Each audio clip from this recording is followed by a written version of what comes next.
Bienvenidos a muchas gracias con todos, bienvenidos a este seminario internacional. Quiero expresar mi enorme felicidad de poder reencontrarnos con tres, primero notables profesionales, pero más allá de ello, extraordinarias personas, amigos entrañables con los cuales se ha podido compartir tantas experiencias, tantos momentos, y que claro, ahora, cuando EGACAL cumple 25 años, dentro de unos días, un cuarto de siglo de existencia, qué mejor que poder invitarlos y como siempre, en cuestión de segundos, se da la aceptación, nos ponemos de acuerdo y ahí los tienen ahí puntuales, los tienen con todo el bagaje, su conocimiento, con todo el desarrollo, el recorrido profesional que han tenido y que lo vienen a compartir con nosotros, ¿no? Entonces, esto que nosotros habíamos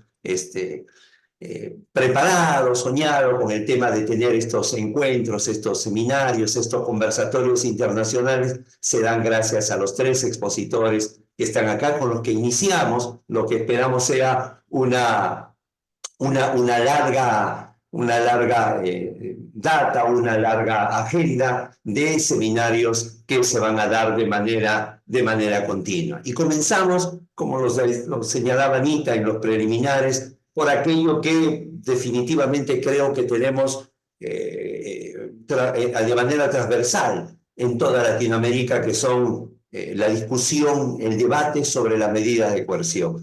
Eso que está entre el abuso, que significa un avasallamiento a los derechos fundamentales, y por otro lado, las otras voces que establecen que esto es sinónimo de impunidad. Entonces, cuando se mueve entre esos extremos, es donde vienen justamente estos espacios de reflexión para poder traer y buscar eso que es tan difícil en la vida y en el derecho, que es lograr encontrar ese punto de equilibrio. Entonces, el día de hoy nos acompañan, y en el orden que lo voy a presentar, en ese orden van a intervenir, es la doctora Liliana Damaris Pavón Giraldo. Ella es doctora en Derecho por la Universidad Nacional de Rosario, en Argentina, doctora en Derecho Procesal por la Universidad de Medellín, en Colombia, y en esa misma casa de estudios es docente e investigadora a tiempo completo, además de conferencista a nivel internacional.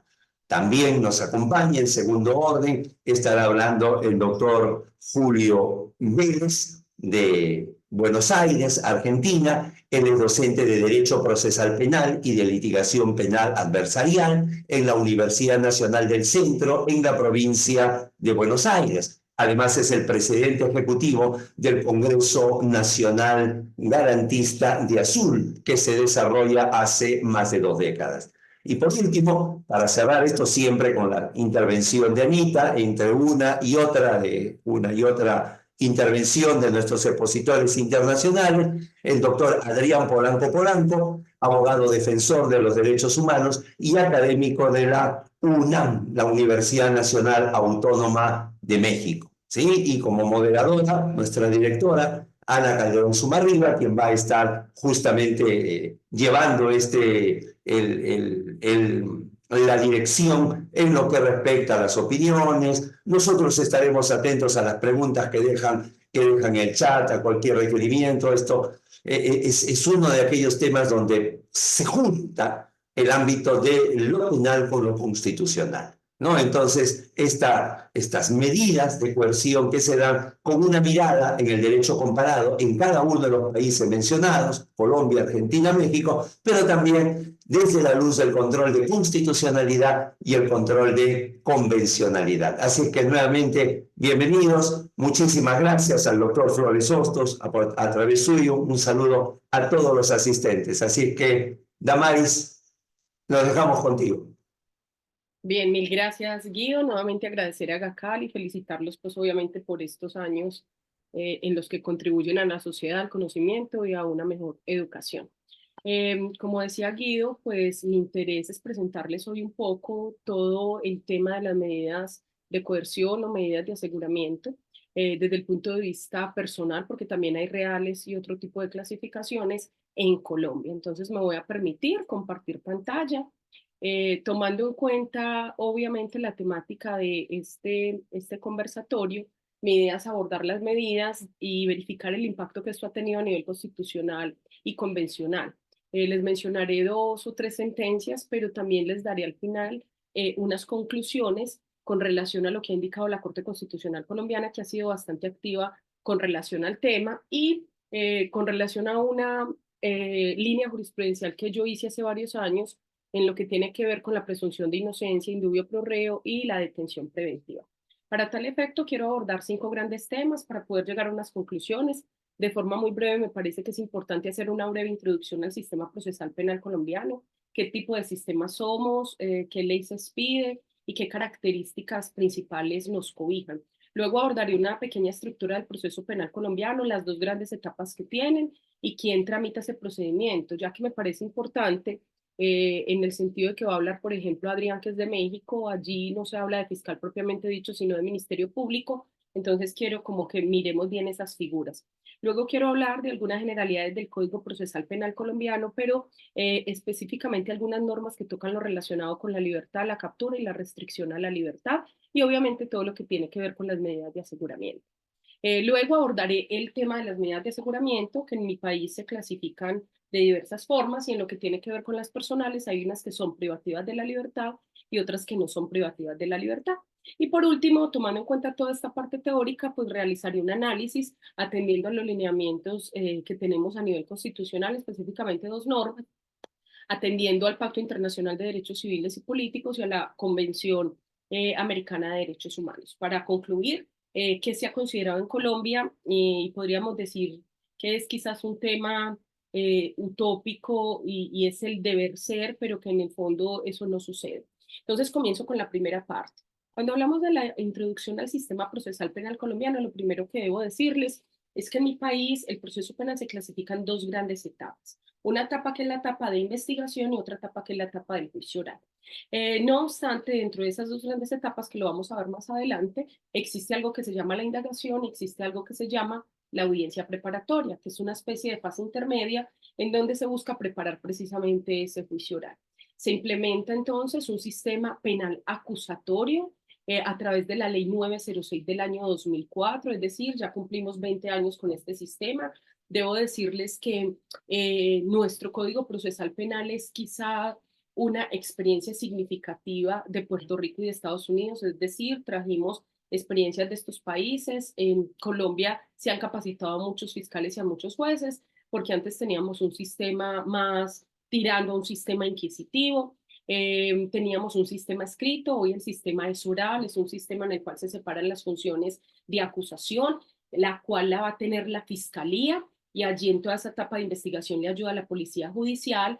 Y en mi país el Ministerio Público no es quien realiza la acusación, el Ministerio Público es un órgano estatal que lo que hace es velar porque se cumplan los intereses de la sociedad. Entonces quien realiza toda la etapa de investigación, reitero, es la Fiscalía y es con ayuda de la Policía Judicial. Y luego en la etapa del juicio, pues está el juez de conocimiento, que es el que desarrolla el juicio y va a preferir la decisión. No obstante, en la etapa de investigación es muy importante con ese sistema penal acusatorio la existencia en mi país de una nueva categoría de jueces que se denominan jueces de control de garantías. Antes el fiscal era quien ordenaba la captura y él mismo era el que legalizaba. Hoy no, hoy el fiscal realiza todo ese tipo de actuaciones, pero tiene que ir para efectos de legalizar ante el juez de control de garantías, porque como su nombre lo dice, debe verificar el respeto de las garantías, de los derechos fundamentales de la persona que está siendo investigada y por lo tanto tiene que velar porque se respete el debido proceso. Entonces, en mi país el sistema procesal penal es un sistema penal acusatorio, un sistema procesal atiende al tipo de Estado, si somos un Estado social y democrático de derecho, entonces se busca un proceso más democrático, un proceso oral, un proceso público, un proceso concentrado, un proceso en donde el funcionario esté presente, es decir, existe inmediación, pero también se ha venido implementando el tema de la dirección activa del funcionario jurisdiccional, es decir, un funcionario jurisdiccional que actúe con base a las nuevas tendencias que han existido y que vienen arrasando desde Australia en 1895, un juez director del proceso, no un juez pasivo, sino un case management, es decir, como se denomina en Estados Unidos, un juez director del proceso y un juez que va a gerenciar el caso.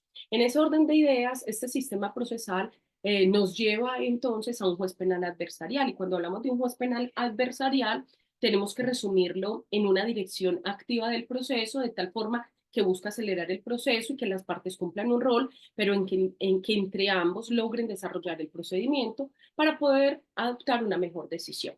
Siendo así, diríamos que esto es un sistema adversarial. El juez, cuando asume una función adversarial, adquiere información sobre el caso, como les decía, a muy temprana etapa del proceso, a fin de llegar a acuerdos fácticos y acuerdos jurídicos. Reitero, siempre preservando el debido proceso y el derecho de defensa. Entonces, en resumen, el sistema procesal que existe en Colombia se da a partir de la Ley 906 del 2004, es el Código Procesal Penal, es un sistema procesal acusatorio o adversarial, es decir, un sistema de partes, pero en el cual el juez también tiene una dirección activa. Y esto lleva a hablar de un juez penal adversarial que se resume en tres ideas básicas. Uno, que él va a lograr que se resuelva de forma alternativa y temprana el conflicto. Y ahí es cuando surgen todos los mecanismos alternativos de solución de conflictos, como los preacuerdos, como la aplicación del principio de oportunidad o como todo el tema de las negociaciones de forma temprana.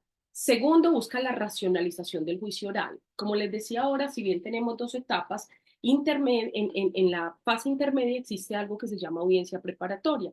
Entonces, el funcionario jurisdiccional lo que hace allí es buscar una economía procesal, que se presenten las pruebas, verificar el descubrimiento probatorio que le va a llevar la fiscalía cuando ya acusa a esta persona que presuntamente cometió la conducta punible, mira el objeto de prueba y se define realmente el problema jurídico. Y por último, como juez penal adversarial, va a planificar el caso. Al planificar el caso, entonces, se busca un propósito determinado, que es programar, verificar realmente cómo se va a desarrollar el proceso. Entonces, primera parte, una breve introducción a nuestro sistema procesal penal. En una segunda parte quiero mostrarles un poco la estructura de nuestro sistema procesal colombiano. Como todo procedimiento, pues tiene una noticia criminal que puede iniciar de diversas formas, mediante petición, querella o denuncia, petición especial o incluso de forma oficiosa. Esto dependerá del tipo de conducta punible. Luego viene una gran fase que es la etapa de investigación, pero que la precede una etapa de indagación, en donde en esa etapa precisamente se recopilan todas las evidencias físicas y los elementos materiales probatorios. Y aquí es donde le ayuda a la policía judicial, porque son ellos los que realizan el trabajo de campo, porque son ellos los que tienen que realizar todo el tema del cotejo, todo el tema de las entrevistas, todo el tema de la actividad de campo.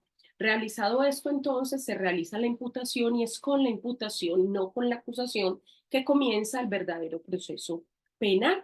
Entonces, se realiza la investigación, hay un tiempo para ello y finalmente, cuando se considera que existen elementos materiales probatorios razonables que pueden conllevar a presuntamente declarar la responsabilidad de una persona, el fiscal realiza la acusación.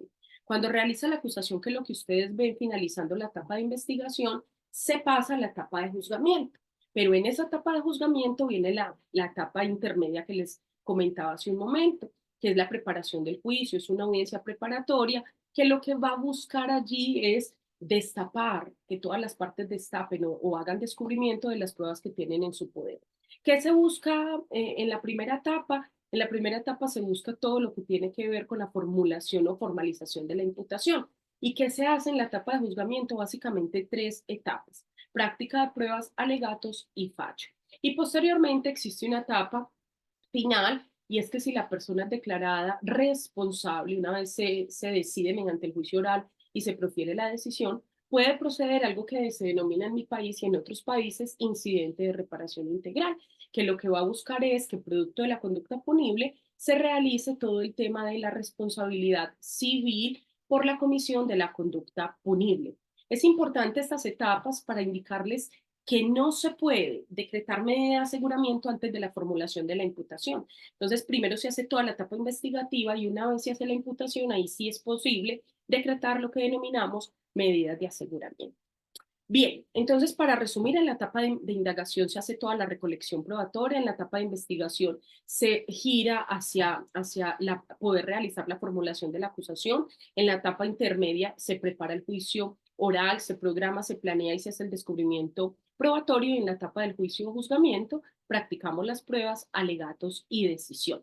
Que es muy importante en este aspecto que en Colombia, la investigación la realiza el fiscal y la policía en compañía de el juez de control de garantías, que con él es que se legalizan todas las actuaciones que allí se realizan, y que el juicio o el juzgamiento lo realiza otro juez que se denomina juez de conocimiento o juez del juicio oral. Bien, en una tercera etapa de esta exposición quiero que hablemos de generalidades que se regulan en nuestro Código Procesal Penal colombiano y que tienen que ver con el tema de la libertad y el tema de la privación a la libertad. La primera norma es el artículo 2, en donde allí como principio que guía el proceso penal está la libertad, y se dice que toda persona tiene derecho a la libertad y que solo puede ser privado si existe un escrito con las formalidades establecidas por autoridad judicial competente. Es decir, quien restringe la libertad en principio en el proceso penal es el juez de control de garantías a solicitud del fiscal. Cuando el fiscal investiga, entonces, dependiendo del material probatorio, que no se denomina prueba propiamente dicha en la etapa de investigación, sino elementos materiales probatorios o evidencia física, le solicitará al juez de control de garantía la privación de la libertad, y debe haber obviamente una motivación.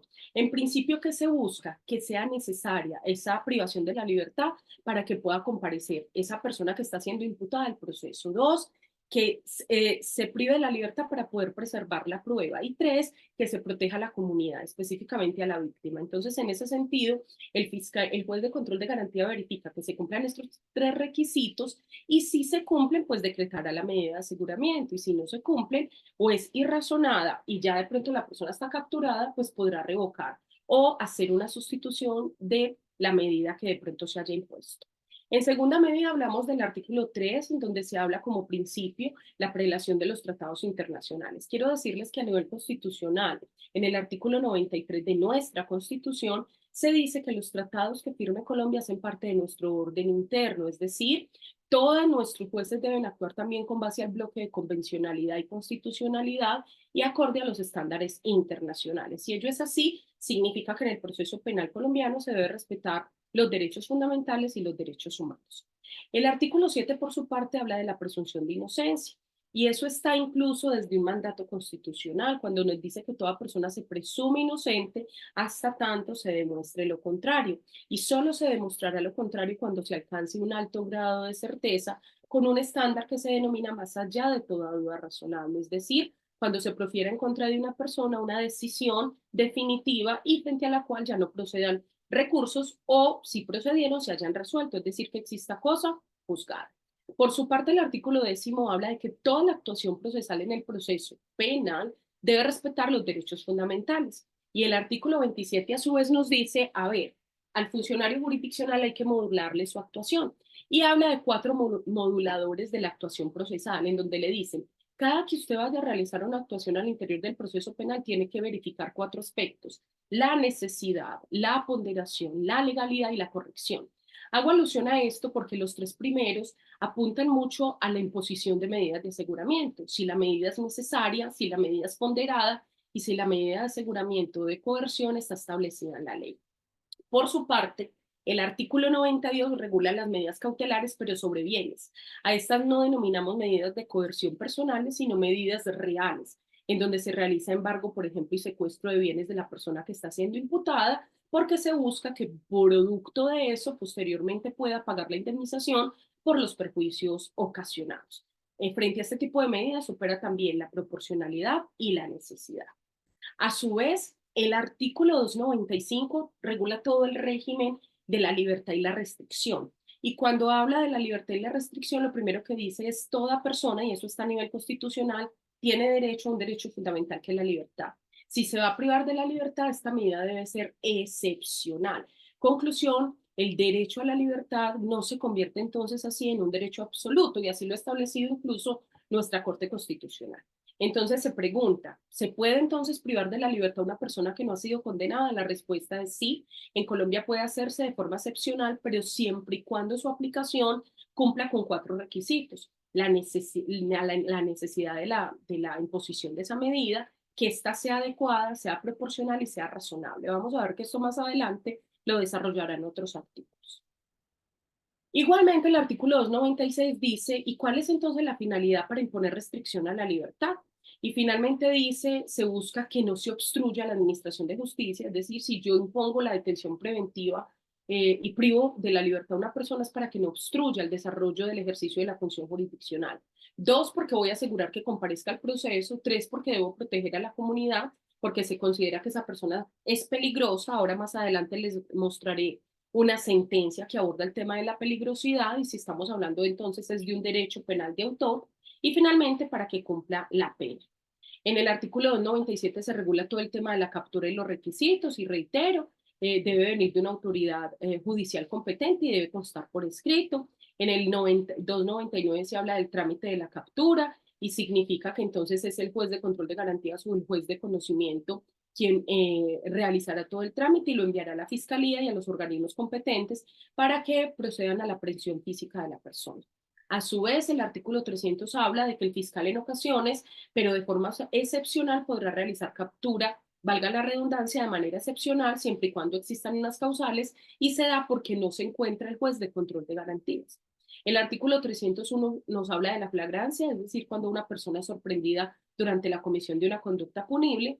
El artículo 304 nos habla de cómo formalizar esa reclusión y nos dice que impuesta la medida de aseguramiento o cuando se impone la sentencia condenatoria, pues obviamente debemos entregar a un órgano que en mi país se denomina el INPEC, que es el Instituto Penitenciario y Carcelario, que son los que se encargan de todo el tema de la ejecución de las sanciones. Y en el artículo 306 ya llegamos al tema de las medidas de aseguramiento. Entonces, esto me permite, como pueden ver, hay varias normas que desde el punto de vista procesal penal regulan el tema de la libertad y de cuándo esta puede ser privada, pero reitero, solo de forma excepcional, y me lleva ya a hablar de las medidas de aseguramiento. Y paso a la cuarta fase entonces de mi exposición. ¿Qué decir de las medidas de aseguramiento o medidas de coerción en Colombia desde el punto de vista personal? Lo primero que debo decirles es que si caben por solicitud del fiscal que está realizando la investigación, le hace la solicitud al juez de control de garantías, están previstas en el artículo 307 del Código Procesal Penal y se clasifican en dos. Unas que son privativas de la libertad y unas que no son privativas de la libertad. Cuando hacemos alusión a las que son privativas de la libertad, entonces nos vamos a referir a la detención preventiva en un establecimiento carcelario o de reclusión. Y hay otras que son detención preventiva en la residencia que señale el imputado, es decir, lo que en muchos países se denomina, y en el común también en mi país, detención domiciliaria. Que es importante que la residencia la señala el imputado, pero que hay que tener en cuenta que no vaya a afectar el juzgamiento.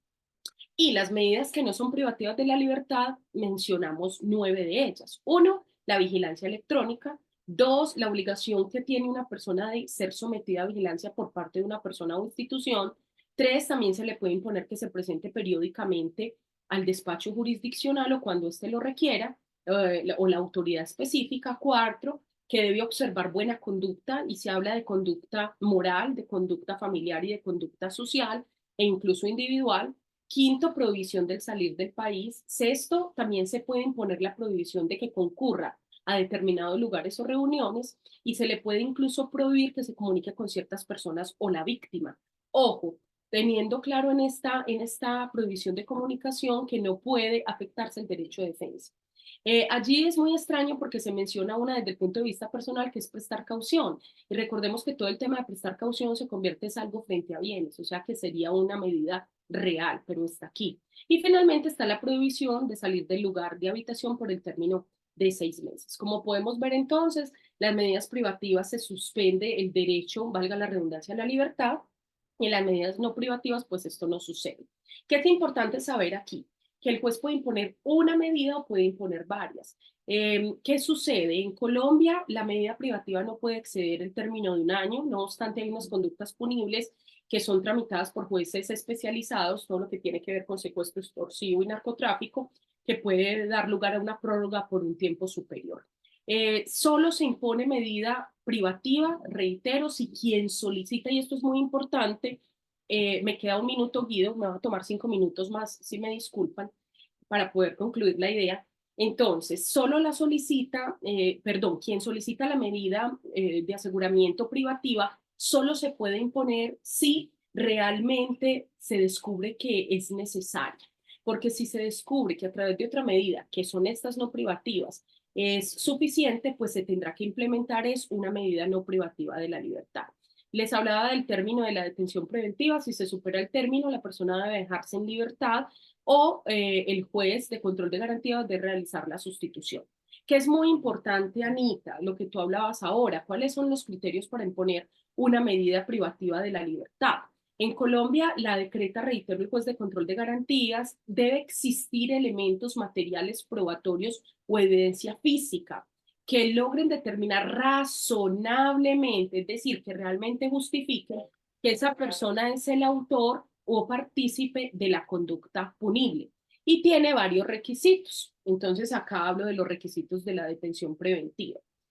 Uno de ellos es que exista elemento material probatorio o evidencia física, pero también es importante cumplir 3 requisitos fundamentales: que al imponer la medida de aseguramiento se evite que se obstruya a la justicia, que no ponga en peligro a la sociedad y que se garantice que realmente va a comparecer. Es decir, si se impone es porque creemos que no va a comparecer. ¿Qué significa que obstruya la administración de justicia? Que existan motivos graves y fundados de que esa persona va a destruir, va a falsificar o va a ocultar elementos materiales probatorios o va a inducir a otras personas a que lo hagan. Cuando se habla de peligro para la sociedad, se hace alusión a la gravedad de la conducta o a la modalidad e incluso al tipo de conducta punible. Por ejemplo, si fue abuso frente a una menor de 14 años. En ese sentido, entonces, se mira el número de delitos y se mira también cómo fue cometida la conducta punible, es decir, la modalidad. Cuando se hace alusión al peligro de la víctima, que opera también acá frente a la sociedad, es que no vaya a atentar contra su integridad física o la de su familia. Y cuando se habla de la no comparecencia, es que la persona se haya logrado evidenciar que esa persona no tiene un arraigo en su lugar de residencia o domicilio y que producto de ello, pues exista falta de voluntad de presentarse al proceso penal propiamente dicho. Para que proceda entonces la detención preventiva en un centro carcelario, es necesario verificar el tipo de delito. En Colombia específicamente son los delitos que tramitan, digamos, los más delicados, jueces penales de circuito y los que superan una pena de prisión de más de 4 años. Porque cuando la pena de prisión es menos de 4 años, lo ideal es que se imponga una medida de detención no privativa de la libertad. Entonces es importante mirar eso. ¿Se puede sustituir la detención preventiva? La respuesta es sí, por cuando es privativa de la libertad, por el lugar de residencia, siempre que se cumplan unos requisitos específicos, la persona firme un compromiso y se reporta a la fiscalía para lo respectivo. Con relación a estas medidas no privativas a la libertad que les mencioné, en Colombia entonces hay 9 y se mira, reitero, el tipo de delito y obviamente que no supere una sanción. Pero es muy importante mirar 2 requisitos fundamentales, Ana. Uno, la razonabilidad y 2, la proporcionalidad. Entonces, miren que hasta aquí hemos hablado de necesidad, proporcionalidad y razonabilidad. Si se incumple alguna de estas medidas, la persona inmediatamente puede ser restringida de su derecho a la libertad y la medida también puede ser revocada si se cumplen los requisitos establecidos en la ley. Tomando en cuenta esto, que en Colombia existen medidas entonces personales, privativas y no privativas, paso a la última fase de mi exposición y es qué análisis merecen este tipo de medidas y cuáles son los lineamientos constitucionales y convencionales. Lo primero que debo decirles es que a nivel constitucional en Colombia se dice que toda persona tiene derecho a la libertad. Cuando miramos la Corte Interamericana de Derechos Humanos y el Pacto Internacional de Derechos Civiles y Políticos, se dice que no se puede restringir la libertad de una persona, salvo en casos excepcionales. Entonces, frente a las medidas cautelares surgen 2 aspectos que le hacen contrapeso. Uno es el derecho a la libertad y el otro es la presunción de inocencia. Como que si yo tengo derecho a la libertad me van a imponer la medida de aseguramiento y como que si yo me presumo inocente hasta que no se demuestre lo contrario, pues me van a imponer una medida de aseguramiento. Ahí surge entonces la pregunta de si con la medida de seguridad se debilita el principio de presunción de inocencia y se ha dicho que no necesariamente. Y frente a esto surgen entonces 2 teorías. que se han discutido en mi país. Hay una teoría que dice, no necesariamente, porque quien impone la sanción es el juez de conocimiento y quien impone la medida de aseguramiento, por regla general, es el juez de control de garantías. Entonces, la primera tesis dice que la medida requiere al menos un mínimo de demostración de la responsabilidad de la persona investigada. Si esto es así, significa que hay una valoración probatoria y esa teoría no se sigue en mi país, porque desde aquí entonces estaríamos diciendo que se está hablando ya de una responsabilidad del procesado. Por el contrario, hay otra tesis que dice, no, no necesariamente hay que hacer un juicio de responsabilidad, lo que hay que hacer es diferenciar. Una cosa es el juicio de responsabilidad y otra cosa es analizar los requisitos para poder imponer una medida de aseguramiento. Y esto no implica una sanción anticipada. Es decir, esto no implica que se esté vulnerando el principio de presunción de inocencia, sino que la medida de aseguramiento tiene unas finalidades y unas condiciones específicas y debe existir justificación para poderla implementar. Que implica, obviamente, elementos razonables en donde digamos que la persona presuntamente sí comete la conducta punible y la necesidad de la misma. Conclusión hasta acá, el objeto de la medida de aseguramiento en la mayoría de países y en mi país busca que realmente haya existido información para poder que el juez de control de garantías infiera razonablemente que esa persona intervino en la comisión de la conducta punible, es decir, verifica un grado de convicción, verifica todo el tema de la probabilidad de la conducta y la necesidad. Que es importante saber que desde el punto de vista de los derechos fundamentales es incuestionable que la medida de aseguramiento sí vulnera el derecho a la libertad. Sin embargo, es necesario hacer una ponderación frente a los mismos. Y esto entonces me lleva a esta última diapositiva y es, en Colombia entonces, ¿qué análisis se ha hecho frente a la medida de seguridad? La afirmación que se hace desde el punto de vista teórico y en las diversas sentencias de la Corte Constitucional, y acá les menciono una, que es la sentencia C469 del 2016, la cual invito a leerla, porque hace un análisis de la medida de aseguramiento y de la peligrosidad de la persona que está siendo investigada. Lo que se dice es cierto, tenemos derecho a la libertad, pero la libertad no es un derecho absoluto. Al no ser un derecho absoluto, puede ser privada una persona de la libertad, pero de forma excepcional.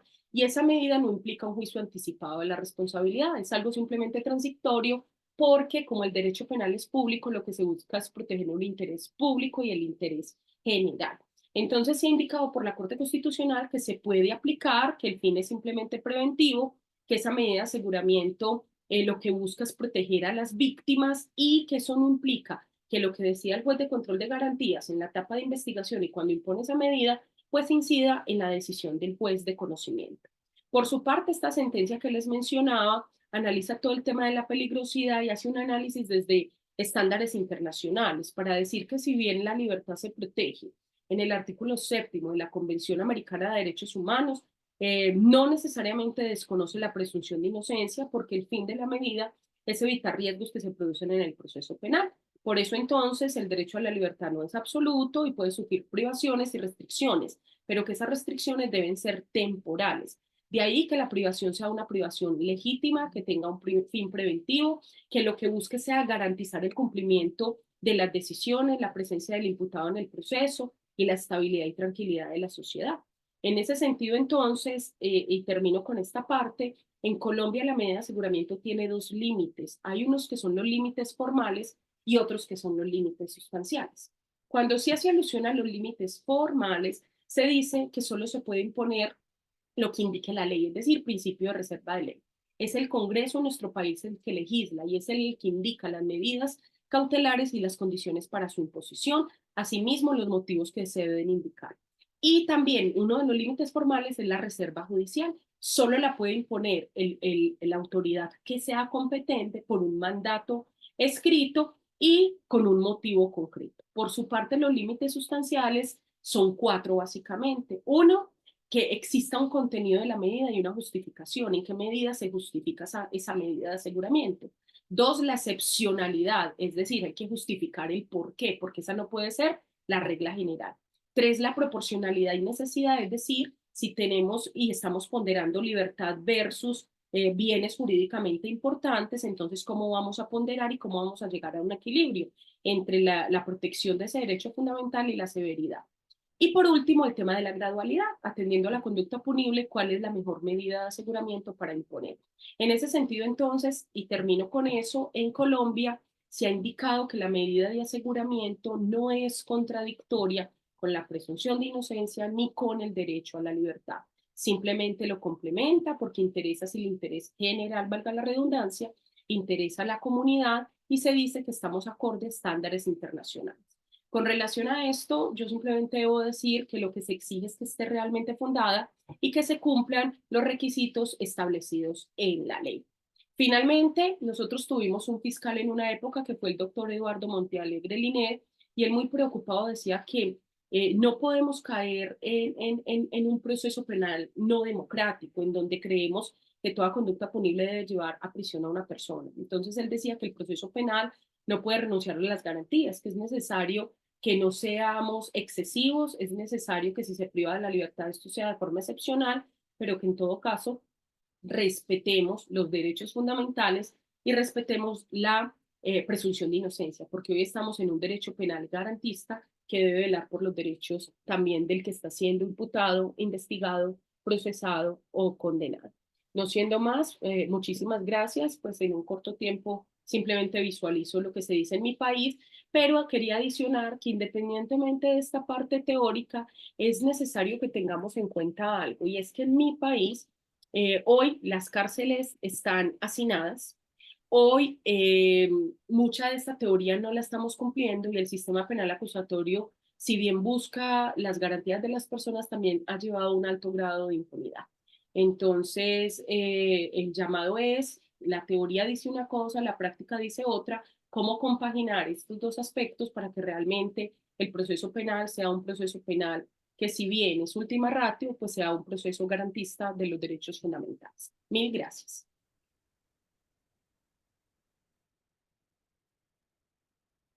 Hemos escuchado atentamente a la doctora Liliana Damaris Pavón. Es muy interesante cómo uno va encontrando en la exposición en este caso de la doctora Liliana, elementos comunes a la realidad peruana, ¿no?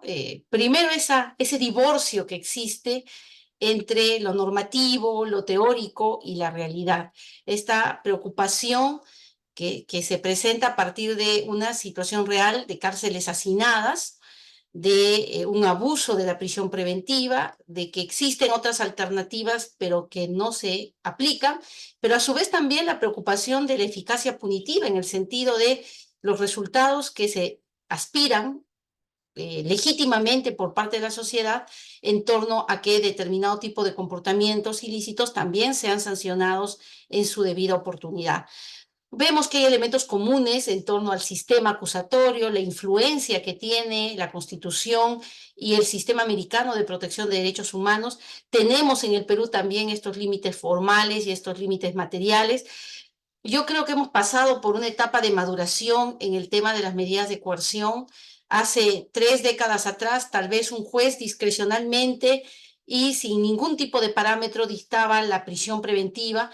Es más, no había ni siquiera límites temporales. Hoy día, el derecho constitucional y el derecho convencional han alimentado, creo, el derecho procesal de modo tal que permiten claramente, permiten ver ciertas garantías que no debiéramos sobrepasar.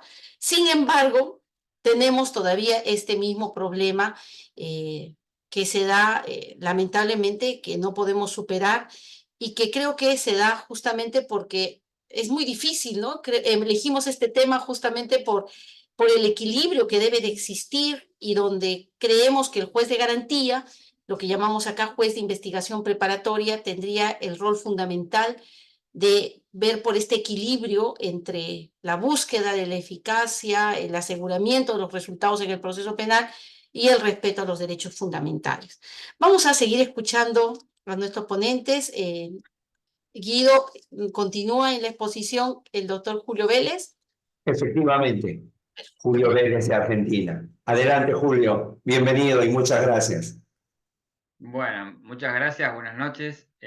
Muchas gracias, Ana Calderón. Muchas gracias, Guido Aguila Grados, por la invitación y por distinguirme con su amistad.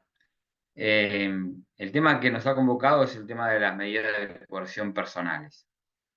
Es importante señalar que cuando hablamos de medidas de coerción personales, de lo que estamos hablando fundamentalmente es de la libertad. Y la libertad dentro del proceso penal es un tema fundamental, porque a diferencia de otro tipo de procesos, en el proceso penal de lo que se discute es acerca de la libertad de las personas. Y es un tema importante porque se vincula con el estado de inocencia, que es un tema para desarrollar ampliamente porque la colega hablaba de presunción de inocencia, pero es un tema para distinguir. Nosotros hablamos de estado de inocencia, pero no me quiero desviar de la cuestión, porque se vincula con la prueba, porque se vincula con el tiempo justo de duración del proceso. Y no hay duda de que cuando hablamos de libertad, del derecho a la libertad, estamos hablando de un derecho humano fundamental. Está consagrado en todas las constituciones, está consagrado en los tratados de derechos humanos, pero no obstante ello, de tratarse de un derecho humano fundamental, en todas las legislaciones de todos los países se autoriza la restricción de la libertad. Tanto la propia Constitución establece la forma de restricción de la libertad, y hay un caso conocido y que se aplica en todos los países, que es la única autorizada como para restringir definitivamente la libertad de las personas, que es una condena luego de un juicio previo, que esto es una restricción definitiva de la libertad.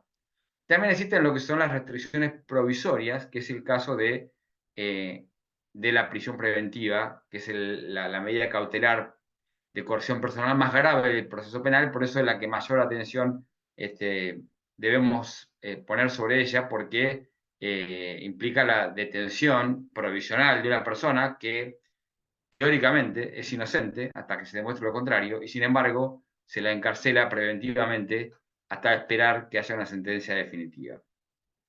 Y es un tema central dentro del proceso penal sobre el cual recaen las mayores tensiones, porque en el proceso penal generalmente hay una tensión permanente entre dos cuestiones. Por un lado, las garantías individuales de las personas que están sometidas a procesos, y por otro lado, el interés del Estado de investigar y sancionar los hechos con apariencia delictiva. Esta tensión permanente entre garantías individuales que están consagradas en las constituciones nacionales y el interés del Estado en investigar y sancionar eficazmente los hechos delictivos, generan permanentemente tensiones. Y aquí tenemos, por un lado, el estado de inocencia, el derecho a la libertad de las personas, y por otro lado, lo que se llama el poder de arresto, la posibilidad que tiene el Estado de encarcelar preventivamente a personas que están sometidas a proceso.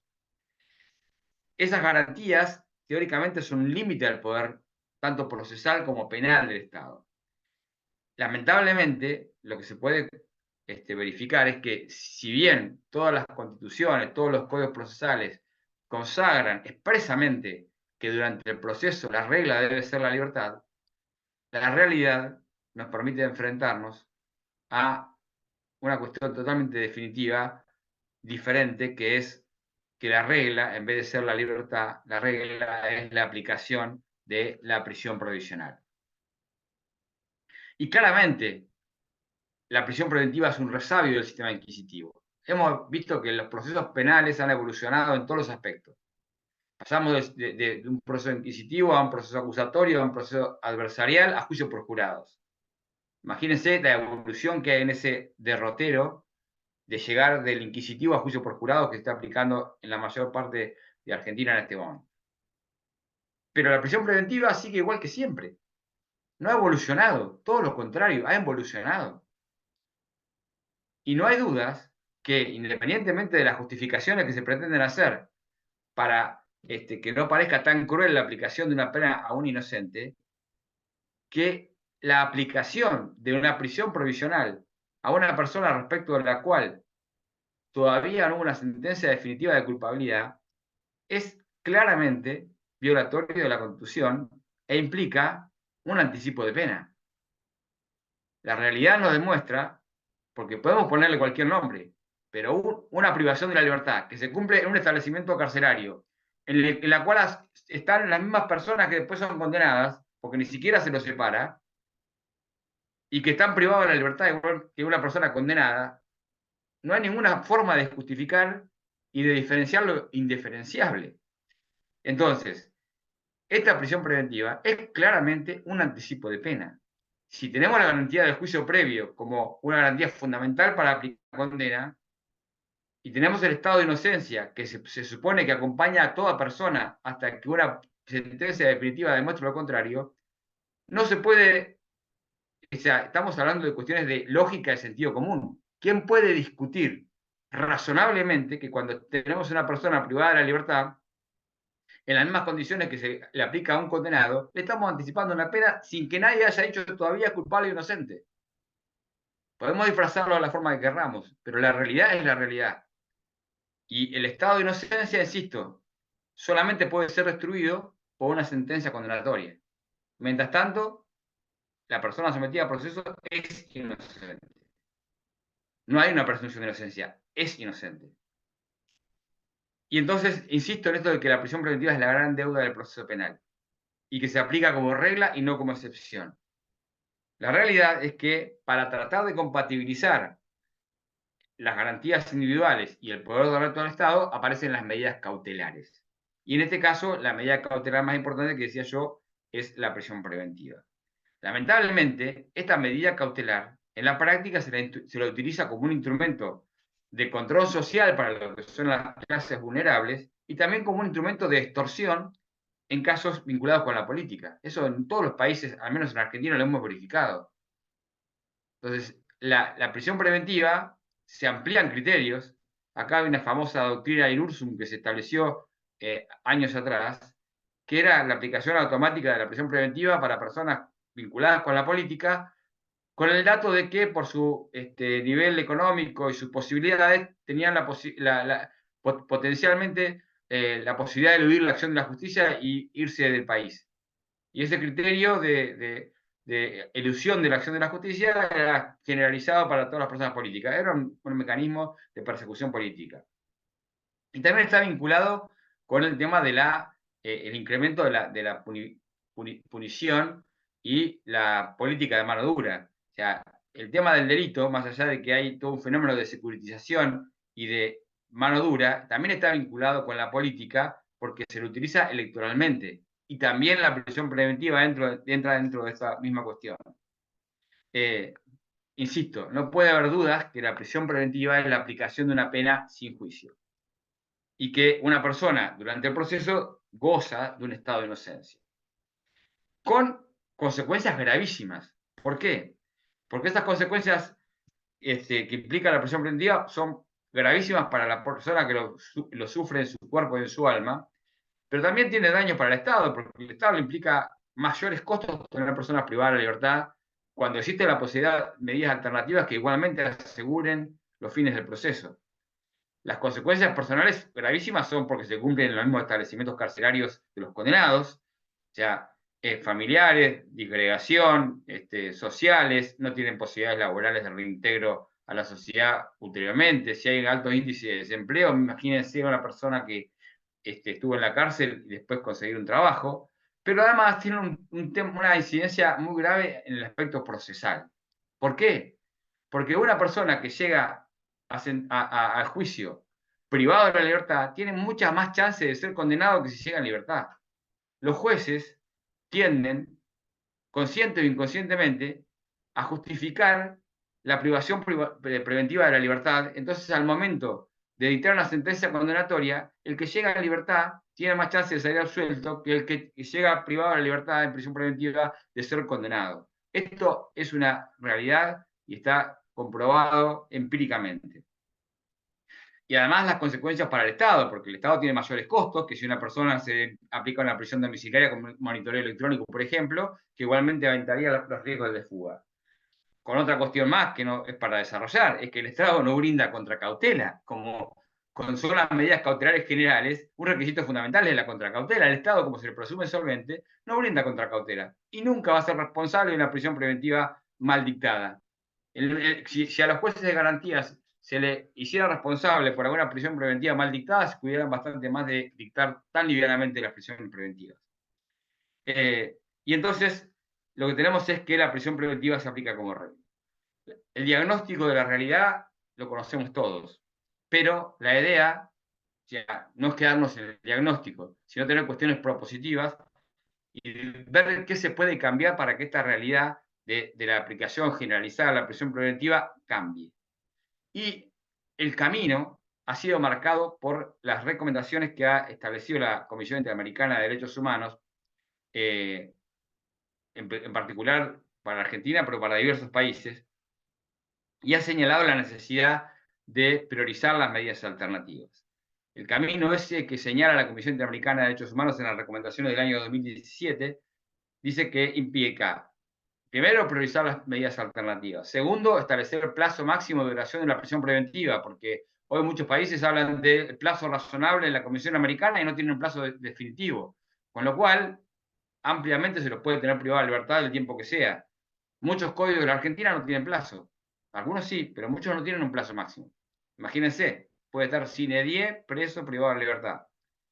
Y otra cuestión para cambiar la realidad es que necesariamente el tema de la prisión preventiva tiene que ser tratado en audiencia, con la necesidad de justificar. El tema de la aplicación de las alternativas a la prisión preventiva, la Comisión Interamericana llamó la atención en el año 2013 sobre el abuso de la prisión preventiva y dijo que había la necesidad de establecer que la prisión preventiva tiene que ser siempre de manera excepcional y que los estados deben garantizar el uso de otras alternativas que no implican la privación de la libertad de los acusados mientras dura el proceso penal. Y establece un catálogo de medidas alternativas, pero lo más importante de todo que establece la recomendación de la Comisión Interamericana de Derechos Humanos es que invierte la carga de la prueba, porque exige que en los hechos debe ser el fiscal quien explique y sustente por qué en el caso no resulta suficiente una medida alternativa. Fíjense cómo cambia absolutamente el paradigma. Lo que dice la Comisión Interamericana es exigir en los hechos debe ser el fiscal quien explique y sustente por qué en el caso concreto no resulta apropiado ni suficiente la aplicación de otras medidas cautelares no privativas de la libertad. Imagínense que el fiscal no tiene que justificar por qué procede la prisión preventiva, tiene que explicar por qué no es suficiente una medida alternativa.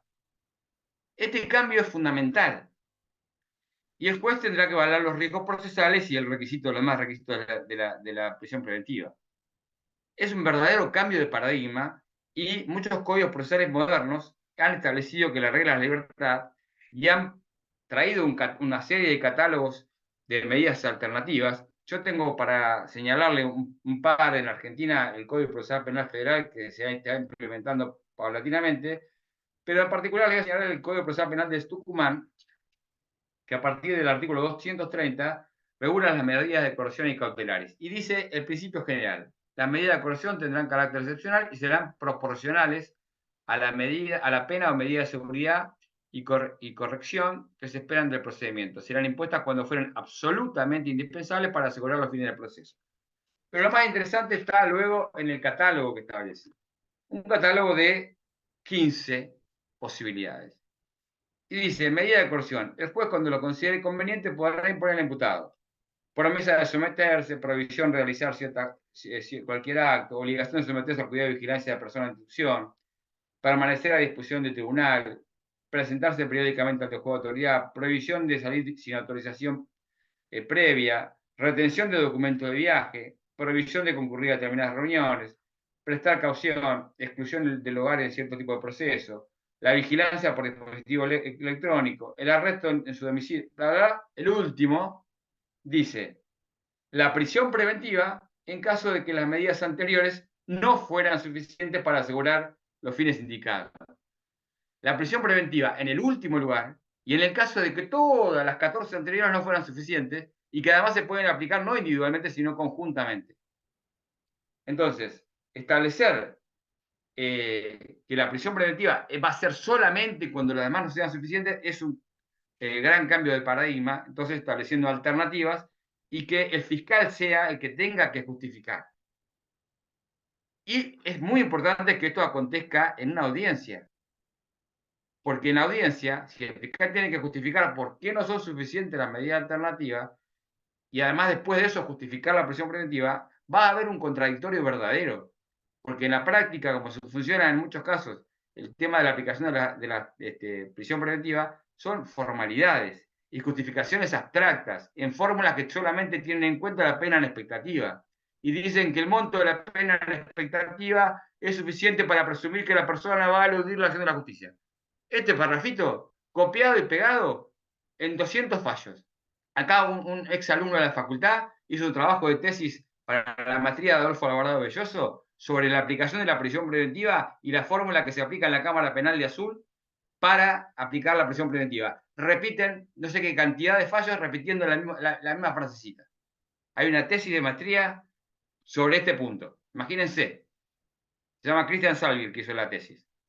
Y van a encontrar ahí cómo se repite la fórmula permanentemente, fórmulas abstractas.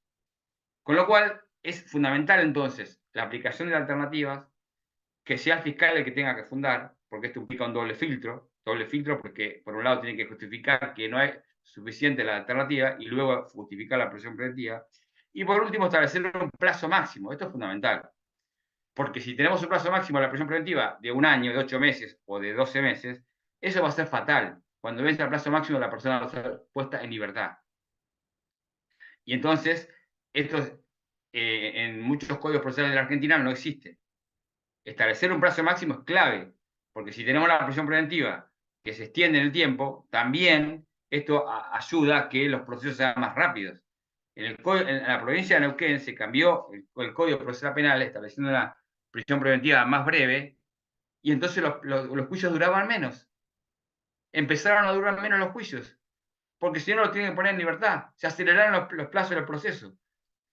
Entonces es fundamental para cambiar esto de la situación actual de la prisión preventiva con estas pautas fundamentales. Y más allá de todos los requisitos de apariencia de responsabilidad, peligro procesal, también se tienen que justificar los requisitos de necesidad. Estos son estándares establecidos por la Comisión Interamericana de Derechos Humanos. Necesidad, proporcionalidad, interpretación restrictiva, favor libertatis, principio pro homine, excepcionalidad, última ratio, provisoriedad, mutabilidad. Fíjense, todas estas pautas, si las tuviéramos en cuenta, cambiaría radicalmente la aplicación generalizada de la prisión preventiva. Entonces, reitero esto de priorizar las alternativas, establecer un plazo máximo, que se haga una audiencia y que sea el fiscal entonces el que deba justificar por qué no son suficientes las alternativas. Los códigos modernos, en este caso 2 códigos de los que estoy señalando, están cambiando la realidad, pero con los códigos no alcanza. Lamentablemente, para cambiar la realidad no alcanza con la ley.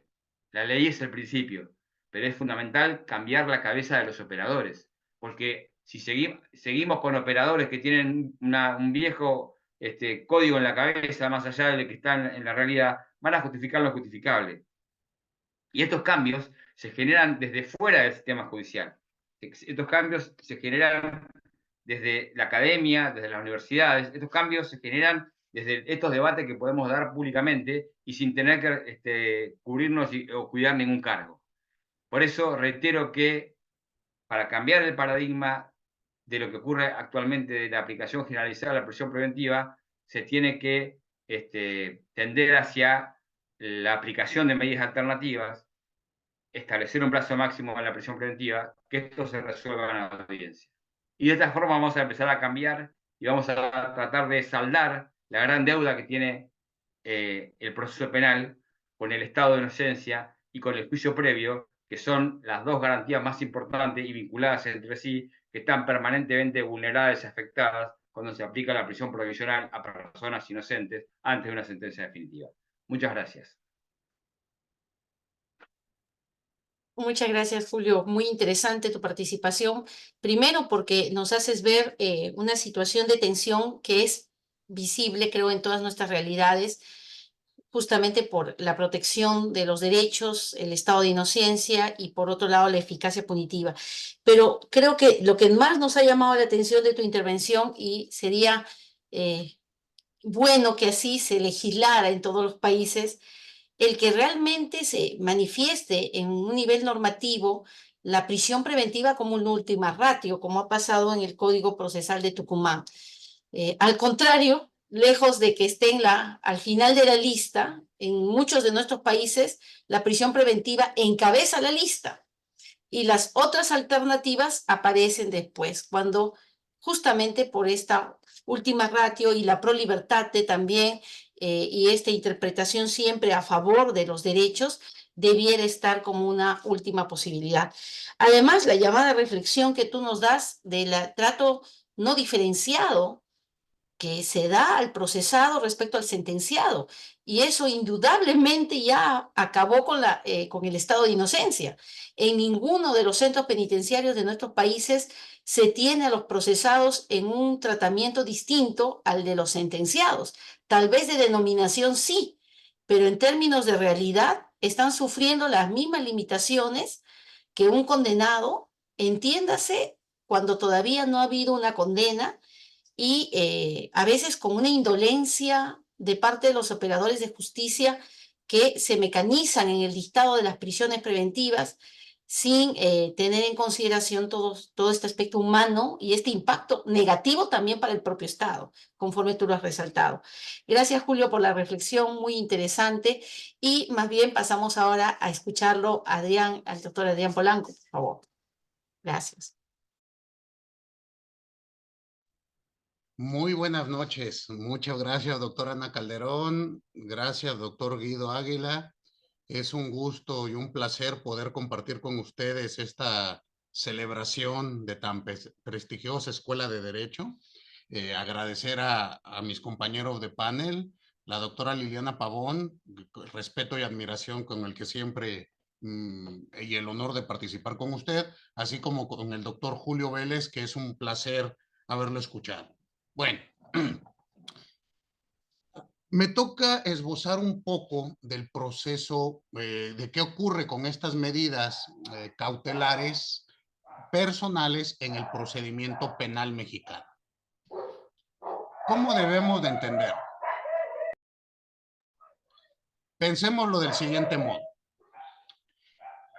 El procedimiento penal mexicano es un procedimiento de corte adversarial, acusatorio adversarial, que inició justo o entró en vigor en el año 2016. Es decir, todavía no cumplimos 10 años con este sistema.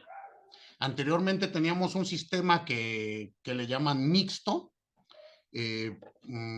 al viejo estilo del sistema francés penal de la época de la Revolución Francesa, pero propiamente tenía más dejos de un sistema inquisitivo. Voy a explicar un poco esta cuestión de la prisión preventiva en México, que es un caso, me parece, muy sui generis. En el sistema anterior, antes de 2016, fue una reforma constitucional cuando se implementó todo este cambio. Antes teníamos prisión automática. Había prisión preventiva automática establecida en la norma procesal, sin debate, durante todo el tiempo que durase el proceso. Y el factor para determinar si una persona era sometida a la prisión preventiva era lo que se llamó el término medio aritmético. ¿Qué es esto? La suma del mínimo de la pena con el máximo de la posible pena a aplicar se dividía entre 2, y al realizar esa operación aritmética, si se daba 5 años de cárcel, era cárcel automática, sin derecho a caución, sin derecho a nada. Yo sé que ustedes dirán, ¿cómo es posible esto? Pero así era en México. ¿Qué pasa ahora con este sistema? Ustedes dirán, bueno, mexicanos, ustedes no pueden ser tan ciegos y seguir así. Pues nos superamos. Con todo y que mi Constitución dice que somos un Estado democrático que protege derechos humanos, el artículo 1 constitucional establece la cláusula de interpretación conforme, el 133 homologa todos los tratados de derechos humanos al nivel de la Constitución, tenemos cosas terribles. Con este nuevo sistema se implementó una figura perversa que se llama la prisión preventiva oficiosa. Y aquí vamos peor. Es cárcel automática durante todo el tiempo que dure el proceso. Pero aquí ya, como nos regañó la Corte Interamericana y nos dijo, México, no pueden meter a la cárcel a las personas por la sumatoria de las posibles penas, dijimos, perfecto, ya no vamos a tomar en cuenta el quantum de la pena. vamos a establecer un catálogo de delitos donde siempre habrá cárcel. Y al día de hoy, este catálogo de delitos suma 17 delitos. Ha ido aumentando paulatinamente. En un inicio eran 5. Con la última reforma del año 2019 tenemos 17. Y esto está a nivel constitucional. Es lo peligroso y lo terrible de esto. ¿Qué quiere decir esto? Que siempre que se inicie un procedimiento contra una persona y le sea imputado uno de estos delitos del catálogo, sin necesidad de que lo pida el fiscal, sin necesidad de prueba, sin necesidad de debate, habrá cárcel. Entonces, doctor Julio, creo que nos hemos superado. ¿Cuál es la realidad en mi país? Piensen ustedes lo siguiente. En México tenemos una población penitenciaria de 202,221 personas, según cifras oficiales. Están distribuidas en 300 centros carcelarios. De esta población carcelaria, el 38.51%, es decir, 77,884 personas están privadas de su libertad por una prisión preventiva. Entonces, esto de que la prisión preventiva es la excepción y no la regla, pues en mi país por lo menos creo que 38%, casi el 40%, me hace suponer que no estamos aplicándolo como excepción. Ahora bien, veamos qué pasa con la norma secundaria. La norma secundaria retoma esta conceptualización. Tenemos dos tipos de prisiones preventivas en México. Una justificada y una oficiosa. La justificada sigue las reglas que brillantemente han establecido las dos personas que me antecedieron en la palabra, donde se establece la necesidad de la cautela, la proporcionalidad, la idoneidad, la pertinencia y un fin legítimo. Hasta ahí no hay problema. La tiene que solicitar el fiscal. Se tiene que establecer un tiempo determinado y debe de realizarse en audiencia pública con debate, y expresamente señala la ley que se deben de enunciar evidencias o prueba material, denominado en México datos de prueba, o se puede incluso realizar debate y desahogo de pruebas siguiendo las reglas de juicio. Entonces, pues la prisión justificada parece que no hay problema. Tenemos 15 distintas medidas cautelares que son muy similares a las que ya han mencionado. Y en último lugar se establece la prisión preventiva.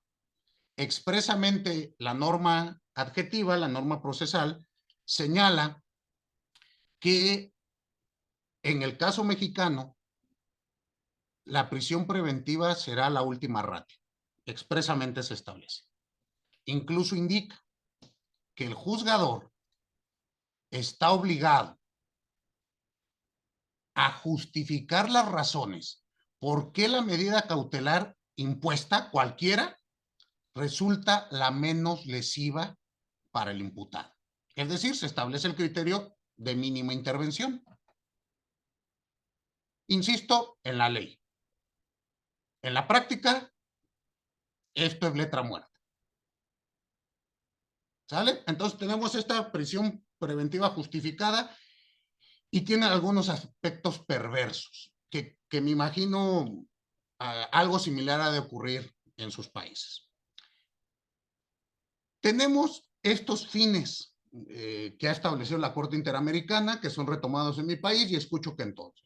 El primer fin es garantizar la presencia del imputado en el proceso penal, es decir, evitar una fuga o una sustracción. Pero ¿qué ocurre? Que se establece una prueba diabólica con reversión de cargas probatorias en mi código. ¿Qué quiero decir?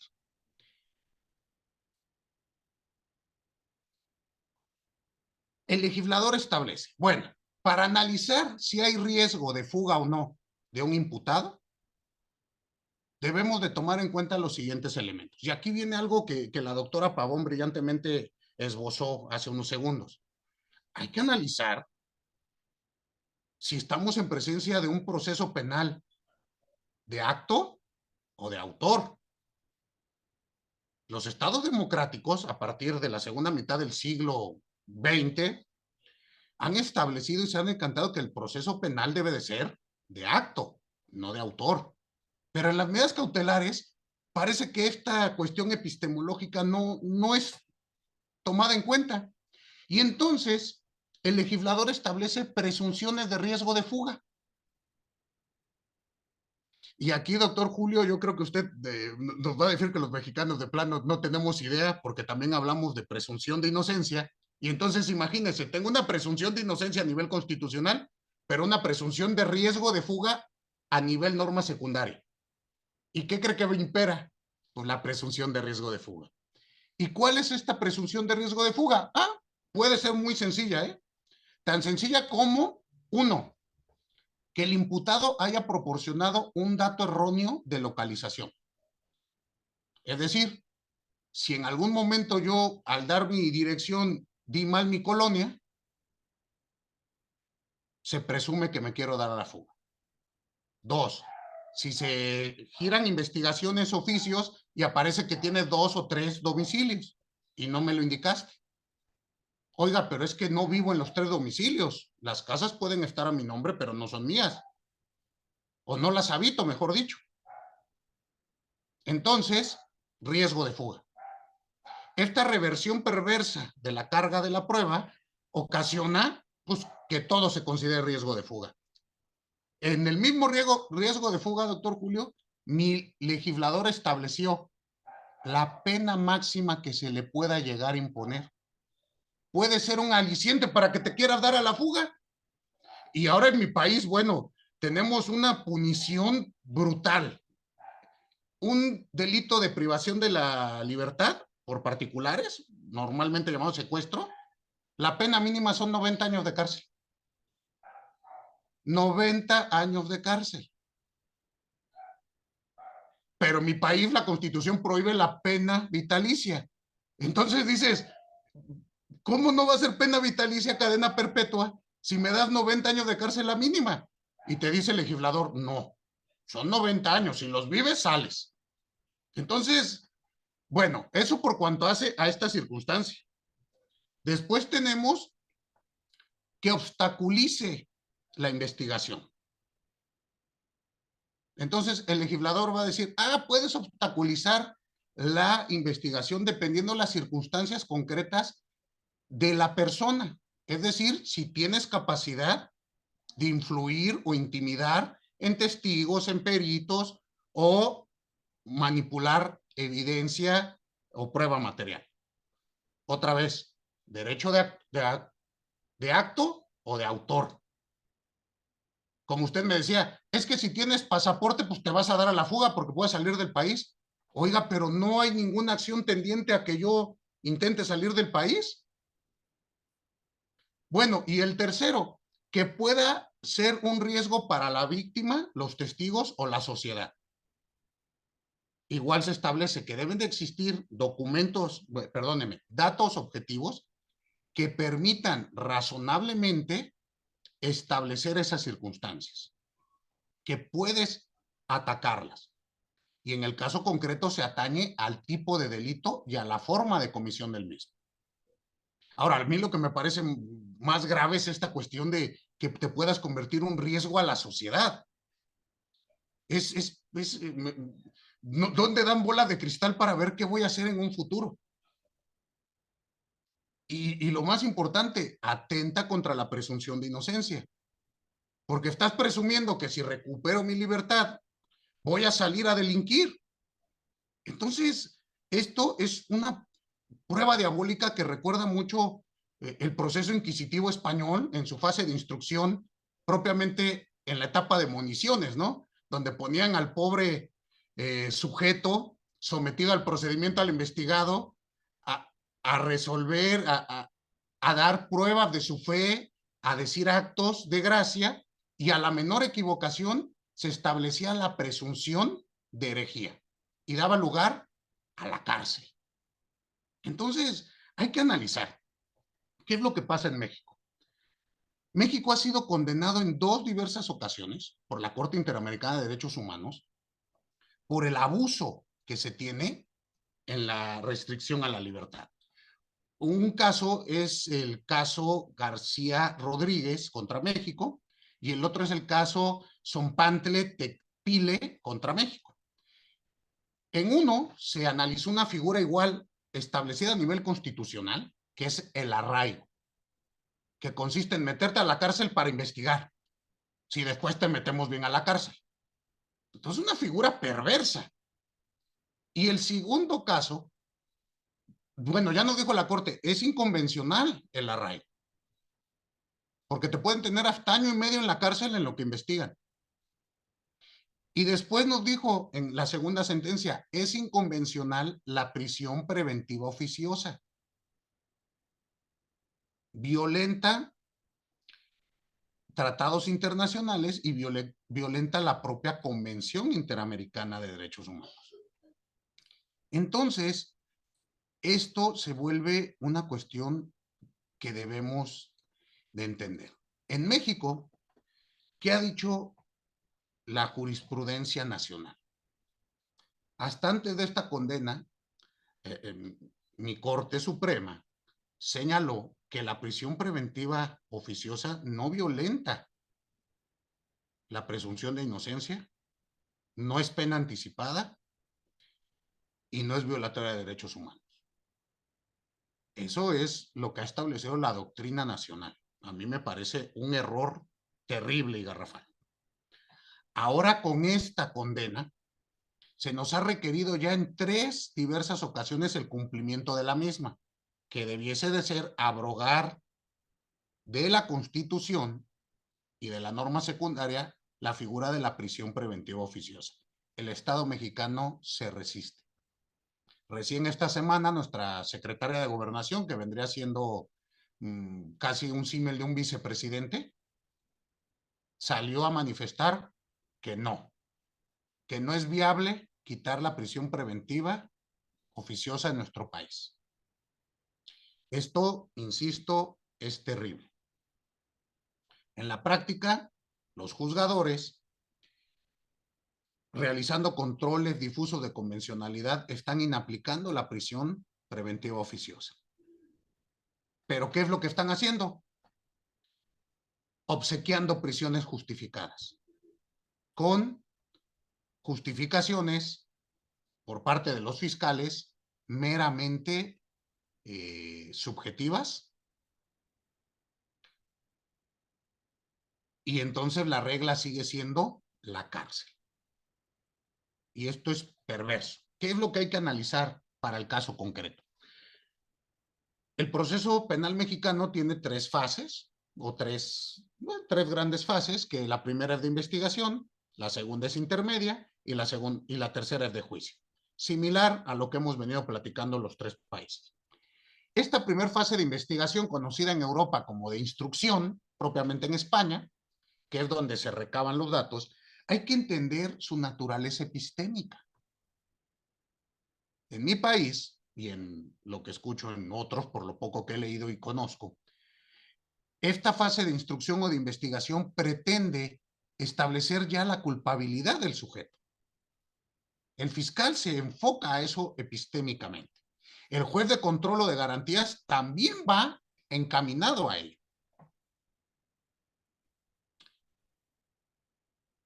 ¿Qué es lo que se pretende en mi país? Delimitar el alcance de esta etapa para volverlo únicamente a la limitación para la recogida de vestigios, de estos datos, de estos indicios que puedan en etapa de juicio servir para establecer y cubrir los estándares más allá de todo lo razonable y establecer una condena. A su vez, se pretende cambiar la teoría o el análisis tripartito del conocimiento para el dictado de medidas cautelares. Es decir, el análisis tripartito del conocimiento, hablando epistémicamente, viene desde la época clásica, propiamente Platón, en su Teseo, donde nos dice, pues para adquirir conocimiento se requieren 3 condiciones necesarias. 1, que una proposición sea verdadera. 2, que un sujeto crea esa proposición. Y 3, que el sujeto esté justificado en creer que esa proposición es verdadera. Este tercer punto, la justificación de esa creencia, es en donde se está trabajando epistémicamente para poder limitar estos aspectos y deje de ser una cuestión subjetiva para tener, quitemos la subjetividad para hablar de una intersubjetividad procesal. Entonces, estos son los elementos que por lo menos se están planteando desde la doctrina y la práctica para modificar estas cuestiones en nuestro país. Insisto, las conclusiones son las mismas. La prisión preventiva oficiosa, y en muchos casos la justificada como es impuesta en mi país, es un anticipo de pena, violenta la presunción de inocencia, las personas están privadas de su libertad en el mismo centro que las que ya son sentenciados, y obviamente es un anticipo a la pena, con todo y que está expresamente prohibido por la norma secundaria y la Constitución. ¿Cuál es el límite de la prisión preventiva oficiosa? Escuchaba que en Colombia es 1 año con posibilidad de prórroga, si mal no escuché. En México es 2 años. Está establecido a nivel constitucional en el artículo 20. Dice, un plazo máximo de 2 años. Llegado ese plazo, se ordenará la inmediata libertad del sujeto. Pero aquí viene lo bonito. Le digo que los mexicanos somos mañosos, salvo que se haya prolongado la duración del proceso por el derecho de defensa del imputado. Y en el proceso penal mexicano, el último en desahogar sus pruebas es el imputado. Así que, pues, los casos que les platiqué, García y Totzintle, el primero estuvieron 10 años en la cárcel, en prisión preventiva, y el segundo estuvieron 17 años en la cárcel, en prisión preventiva. Entonces, en México, esto es el pan nuestro de cada día. Les platicaba hace un segundo, vengo de una audiencia donde fui a debatir si una prisión que se ha extendido 4 años, 9 meses, 5 días, debía de continuar o no. Y el juzgador consideró que sí. Porque la cárcel es la cárcel. Entonces, este es el panorama en México. ¿Estamos? Por mi parte sería todo. Les agradezco mucho su atención. He cumplido cabalmente con el tiempo que me ha sido proporcionado. Gracias. Muchas gracias, Adrián. Cuando te escuchábamos, observamos que hay este régimen bastante singular de prisión justificada y prisión oficiosa. Entiendo yo que es como decir derecho penal para los ciudadanos y derecho penal para los enemigos, pero trasladado al derecho procesal, ¿no? Y también queda con nosotros esta idea del derecho penal de autor en las presunciones de peligro de fuga y peligro de obstaculización, que es muy interesante el enfoque que le has dado, porque efectivamente, ¿no? Incluso con muchos prejuicios, con algunas preconcepciones de que aquel que tiene el pasaporte puede fugar, aquel que tiene dinero puede fugar, el que no tiene propiedades puede fugar, y entonces, lamentablemente, por estos criterios de carácter más subjetivo que otro tipo, se justifica.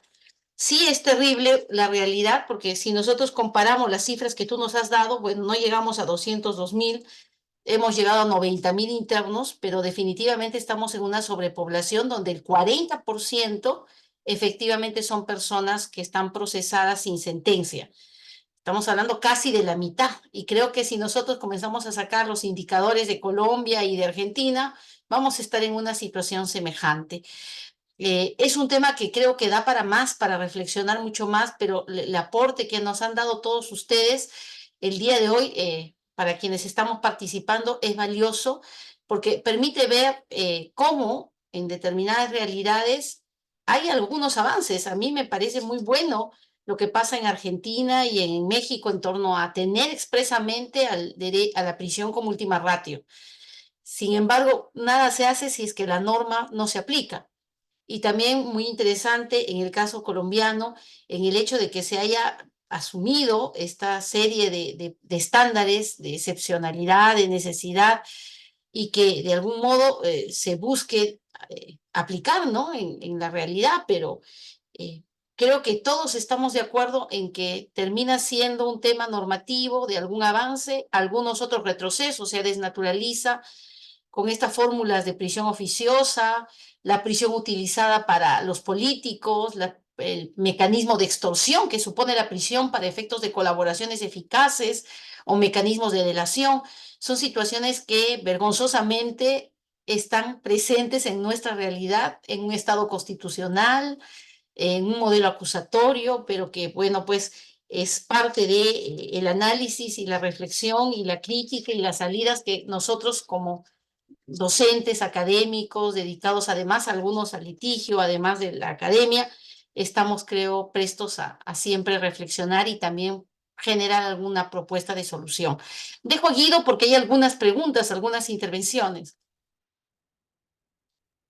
Efectivamente, Anita, nuevamente la expresión de gratitud a los tres. Vamos en el orden que han intervenido, las preguntas que han dejado. Las primeras preguntas son para la doctora Damaris.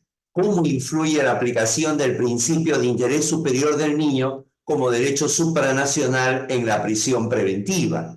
Y la segunda, ¿no? Si existe alguna figura en Colombia similar a la suspensión preventiva de derechos en el ejercicio de la función pública para casos específicamente de corrupción. Y también, ¿cuál es su opinión sobre esa medida? Damaris, por favor. Bien, mil gracias, Guido. Voy a tomarme el atrevimiento de contestar las dos preguntas. Vi que hay otra en el chat y luego le haré una pregunta a Adrián que quiero formularle con relación a algo que manifestó. Bien, frente a la primera pregunta que me la hace Jadiel, él dice que cómo influye el principio del interés superior del menor en el tema de la prisión preventiva. Creo que ahí debemos dividir la respuesta en dos partes. Uno, si quien comete la conducta es un niño, una niña y adolescente, lo primero que hay que mirar es que en Colombia existe un código, que es el Código de Infancia y Adolescencia, que es la ley, perdón, 1098 del año 2006. Y precisamente en el artículo 8 hace alusión a la prevalencia del interés superior del menor.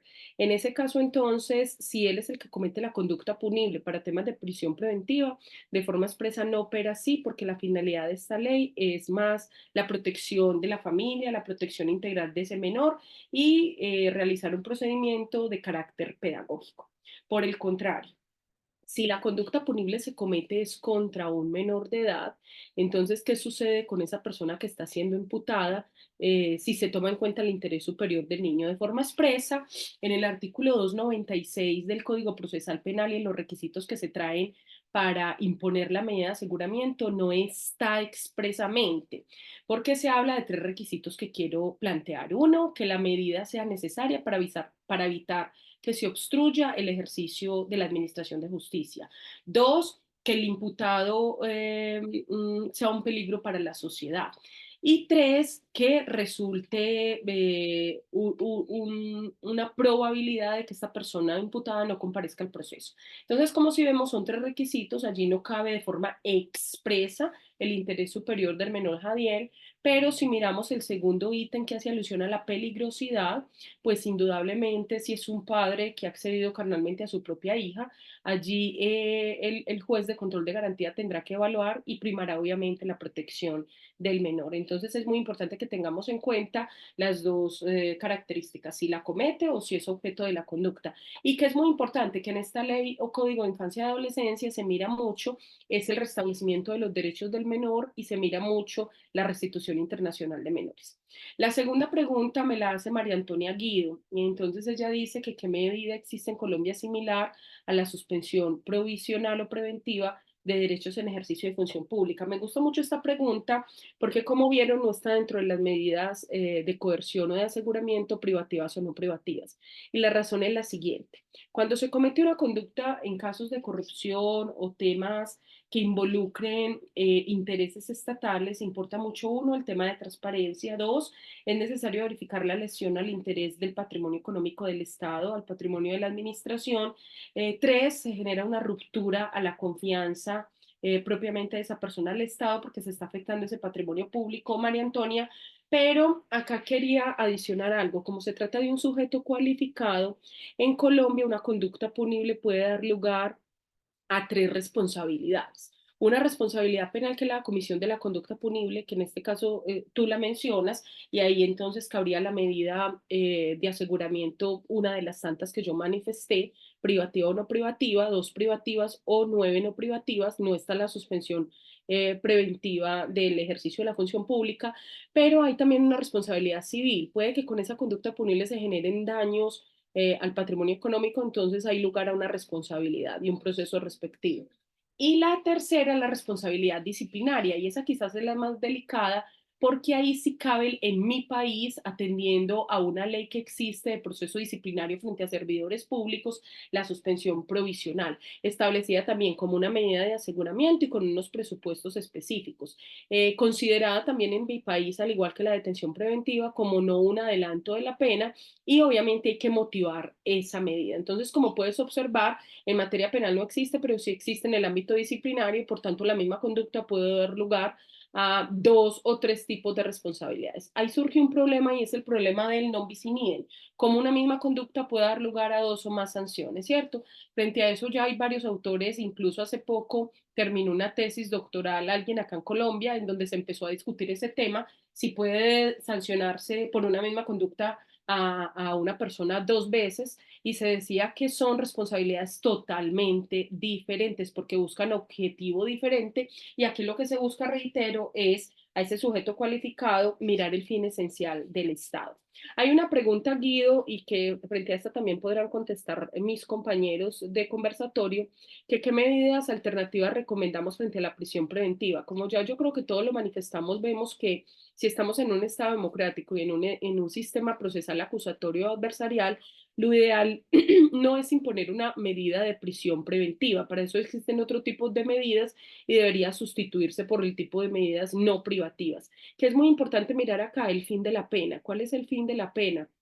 En mi país por lo menos tiene tres fines: un fin preventivo, un fin protector y un fin resocializador. ¿Por qué no implementar otras medidas? Por ejemplo, en algunos países implementan medidas en las cuales se genera una vigilancia electrónica, pero las personas tienen que cumplir una labor social.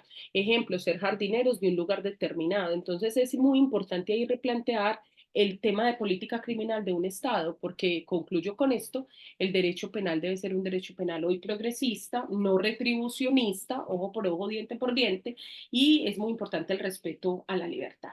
Y si me permiten, pero sin desordenar obviamente el conversatorio, quería hacerle una pregunta a Adrián.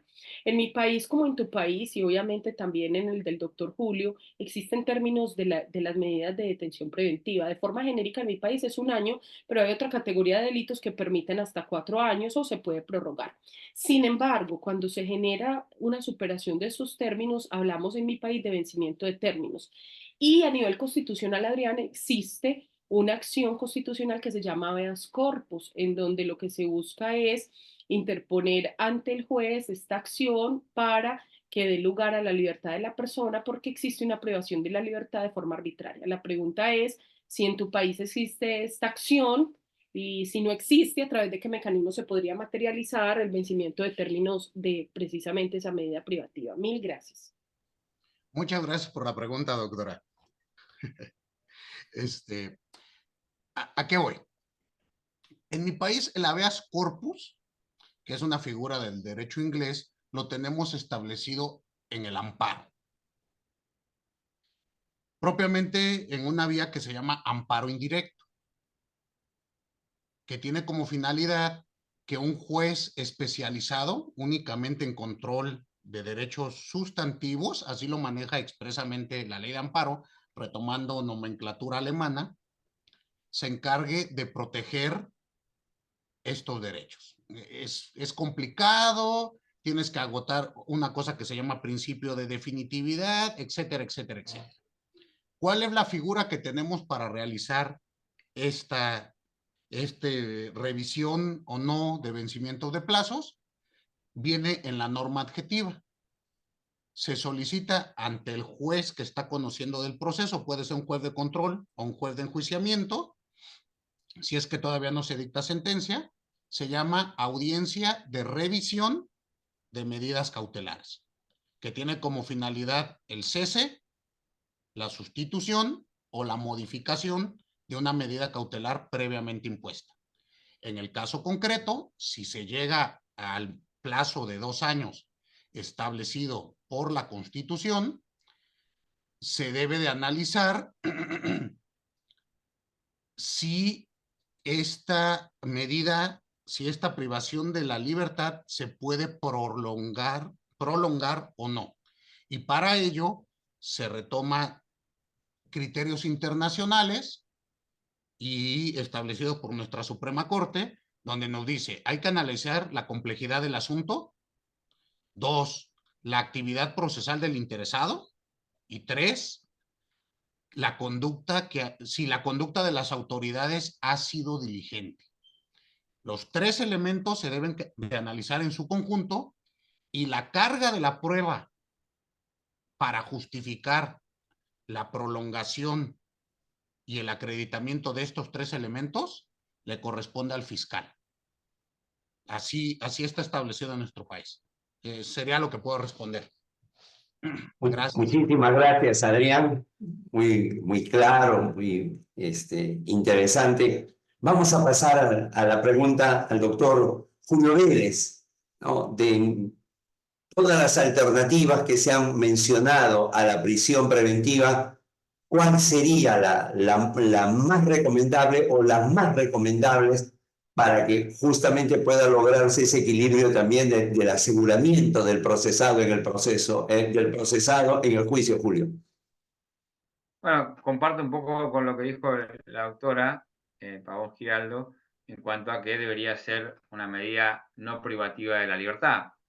Que en este caso, bajando de la graduación, sería una detención domiciliaria con o sin monitoreo electrónico. Pero a mí me parece que se pueden adoptar otras medidas, como es la obligación de una concurrencia semanal o en un periodo a una dependencia policial o al juzgado.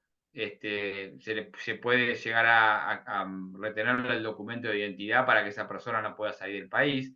O sea, cualquier medida que no implique privarlo de la libertad sin perjuicio de que el Estado permanezca con un control. Una cuestión que a futuro yo creo que va a ser la modernidad, nos va a traer algún beneficio, es la posibilidad del monitoreo electrónico permanente en cualquier ámbito. O sea, colocándole un chip o con un teléfono que tenga una forma de seguimiento. Entonces, el tema de evitar porque básicamente de los peligros procesales, el peligro de entorpecimiento de la investigación es un peligro que ocurre en los primeros momentos. El peligro procesal que se tiene en cuenta siempre es el peligro de fuga, básicamente. Entonces, si podemos aventar el peligro de fuga con alguna forma de seguimiento o la concurrencia frecuente a un determinado lugar, eso sería una medida. Después podemos tener graduaciones.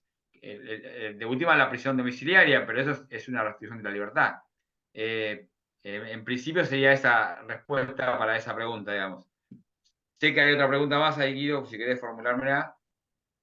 No, Julio, no. Esa era principalmente la que... ¿O tú tienes ahí otra que te ha pasado, Luis? Sí, que si Adelante, por recomendaría favor. una clasificación de delitos para aplicar medidas coercitivas de menor intensidad de la prisión preventiva. Yo creo que no, porque digamos, el tema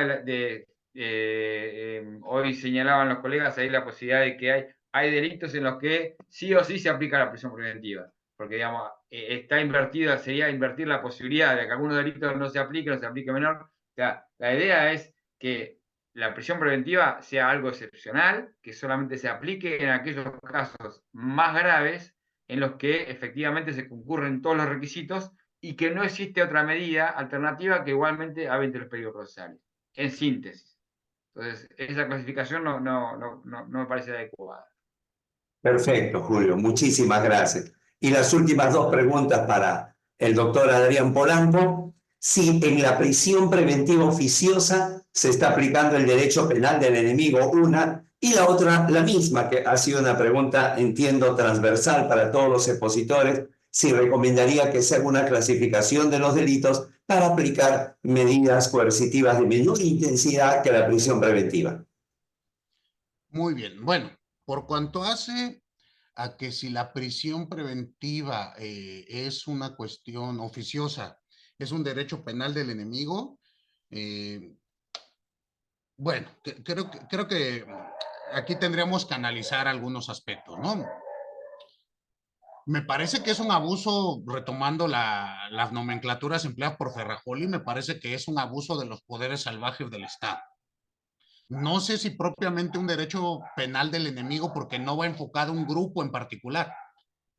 Entonces ahí tendríamos que analizarlo, ¿no? Pero de que me parece indebida, me parece indebida. Nada más estas nomenclaturas a veces nos llevan a debatir. Entonces creo que no es un derecho penal del enemigo, pero sí es una figura que atañe contra la discrecionalidad judicial, contra la independencia judicial y contra la presunción de inocencia. Entonces va atacando muchos aspectos. Por lo tanto, sí, es un abuso de los poderes salvajes del Estado.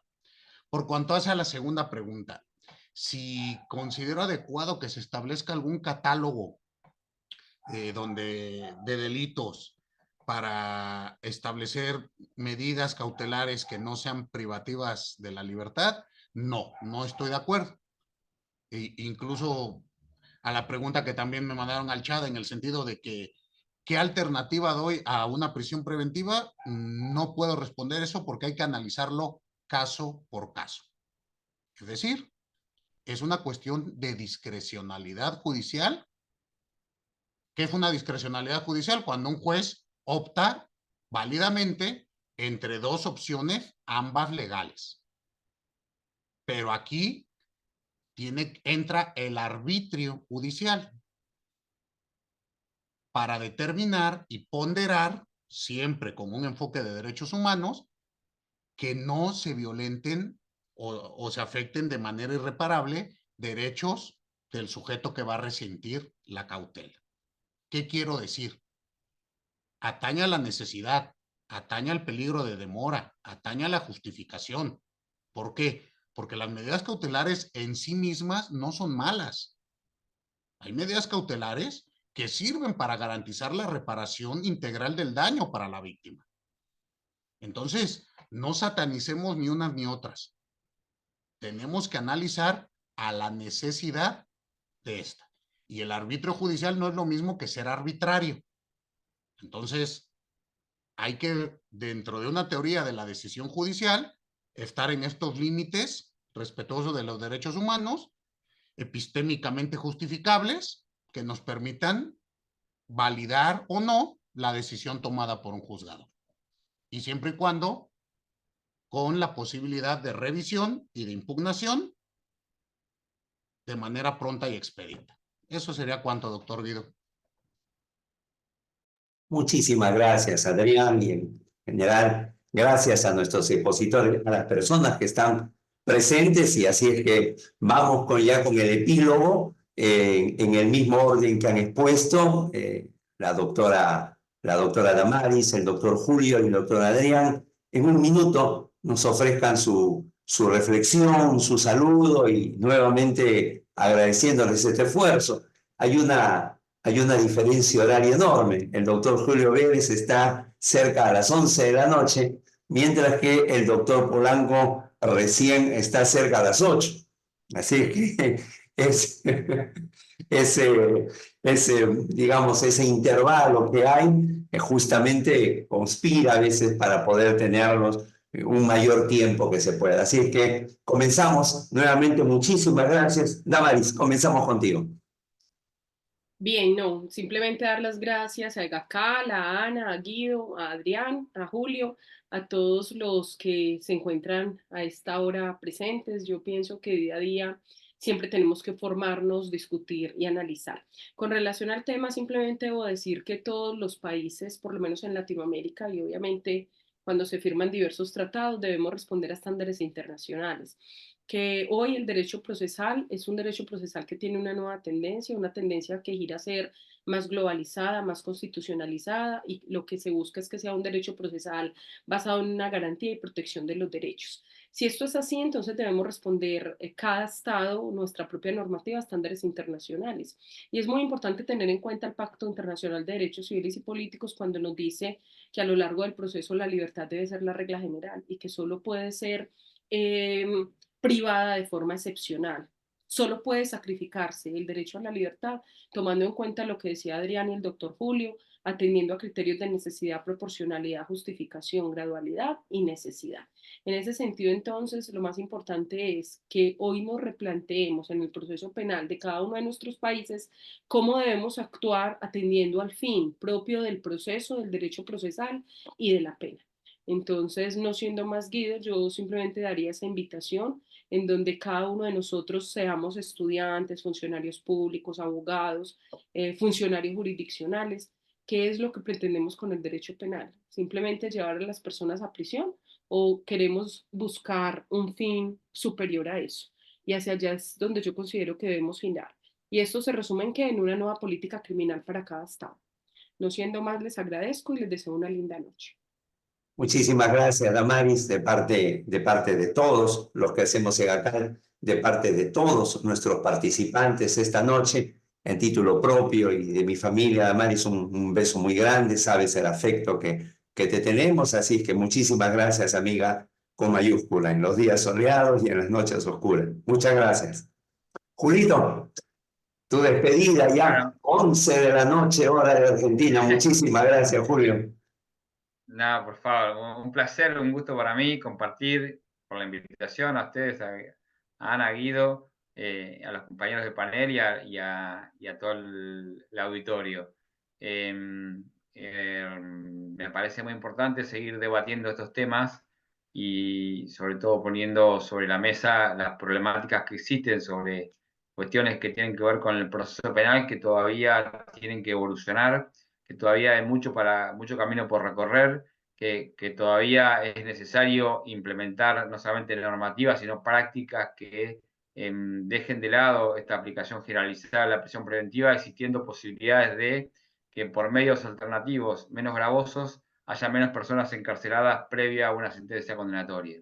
Con lo cual tenemos que recorrer ese camino y ver los mecanismos para que igualmente se compatibilice, por un lado, el interés del Estado en sancionar los delitos, investigarlos, y por otro lado las garantías individuales, entre las cuales la más importante de todas es la libertad, que tiene su protección en el estado de inocencia y la garantía de juicio previo.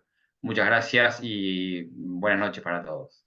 Gracias a ti, Julito. Un abrazote, Inca. Dios permita un pronto reencuentro. Gracias, que siga tu gran labor que haces allá en el centro de Argentina con estos temas procesales y sobre todo llevando la garantía de los derechos fundamentales, Julio. Abrazote.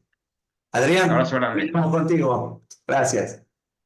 Gracias, muy buenas noches. Bueno, todo este conversatorio me recuerda o me trae a la mente una frase de James Godolmich cuando nos dice que se puede decir que la estructura del proceso penal de una nación no es sino el termómetro de los elementos corporativos o autoritarios de su constitución. Es decir, el procedimiento penal refleja la calidad de ciudadanos que tenemos, de personas. Hay que tomar en cuenta que nuestra constitución no puede convertirse en la constitución, los pactos internacionales, el corpus juris interamericano, no puede ser únicamente una serie de postulados de buenas intenciones. No podemos ser ciudadanos imaginarios. Es decir, yo leo mi constitución y digo, un día preséntenme a esos mexicanos porque yo no los conozco. Leo mi ley general de víctimas y digo, hasta ganas me dan de que se cometa un delito. Pero en la práctica nada de eso ocurre. La prisión preventiva debe de ser la última ratio, debe de respetar la presunción de inocencia y debe de tener fines legítimos. Eso es la conclusión que me llevo de este estupendo conversatorio. Les agradezco a todos y a todas a permitirme participar aquí. Especial agradecimiento a la doctora Liliana, que es mi tutora en el doctorado, entonces me trae marcando el paso y espero haber cumplido las expectativas. A mi querido amigo, el doctor Guido Águila Grados, que ya tenemos más de 10 años de conocernos, a la doctora Ana Calderón, que siempre es un honor escucharla y un placer. Estoy a sus órdenes y quedo de ustedes. Gracias, Adriancito, como buen mexicano, sacando ventaja con tu tutora de tesis. No, muchísimas gracias, Adrián, un abrazote. Anita, te dejo para que puedas despedir a todos los participantes y a todos en general. Adelante. Expresarles a todos nuestros ponentes que han participado en esta conferencia, en este seminario, donde creo que todos hemos aprendido, ¿no? Siempre hay algo que aprender, hay que detenernos a reflexionar en un tema tan importante y que involucra el derecho de tantas personas que son afectadas en nuestros países. Y por otro lado, el agradecer, porque estamos en el mes de aniversario de GACAL, estamos cumpliendo 25 años, y hemos querido empezar con un seminario internacional y esperamos que a lo largo de este mes y de lo que viene del año, porque no se va a festejar solamente este mes, sino la idea es que sigamos con lo que más nos gusta, con lo que compartimos. Creo que esta amistad con Liliana, con Julio, con Adrián, no solamente nos une una serie de valores, sino también nos une esta actividad tan hermosa que es enseñar, y de las que hoy día se ha dado muestra, porque todos los que han estado participando creo que hemos aprendido algo más. Muchas gracias a todos ustedes, muchas gracias a los participantes, y bueno, también a través de redes sociales nos estarán viendo estos días, gracias a la tecnología. Nos vemos, gracias. Gracias a todos, gracias a Buenas todos noches, que han muchas estado gracias. articulando todo. Gracias. Adiós. Un abrazo a todos, gracias. Gracias. Adiós. Chao, chao. Gracias, permiso.